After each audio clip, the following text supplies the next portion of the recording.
आम्ही 3-3 जण एका बेंचवर बसायचो आणि मग कर्कटकनं रेषा मारून जागा वाटून घ्यायचो.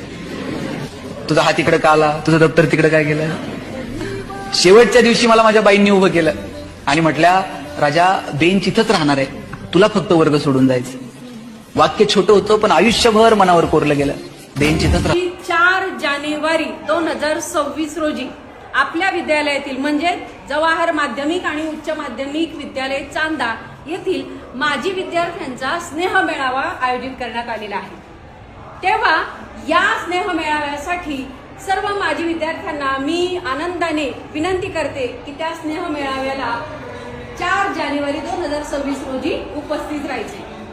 या निमित्ताने खरं तर मला खूप आनंद होतोय आणि प्रशासनातर्फे सुद्धा मी तो आनंद व्यक्त करते की सगळे माजी विद्यार्थी जे कधी काही तुमच्यासारखेच बाकावर बसले होते, अभ्यास करत होते, खोड्याही करत होते, सगळा दिवस त्यांनी छान आनंदात घालवलेला आहे.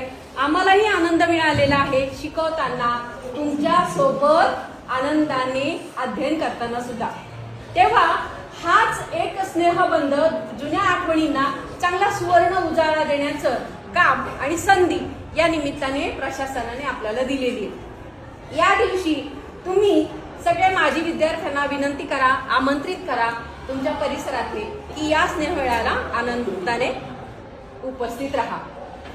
खरं तर प्रत्येक विद्यार्थी समोर बघितला की त्याचा पूर्ण भूतकाळ आम्हाला आठवतो. तेव्हा हे तुमचे अनुभव, तुमच्या आठवणी पुन्हा तुमच्याच तोंडून आम्हाला ऐकायला नक्कीच खूप आवडेल. तेव्हा तुम्हाला सगळ्यांना हात जोडून विनंती आहे की सर्व माजी विद्यार्थ्यांनी या स्नेह मेळाव्याला आनंदाने आवर्जून न विसरता उपस्थित राहावे.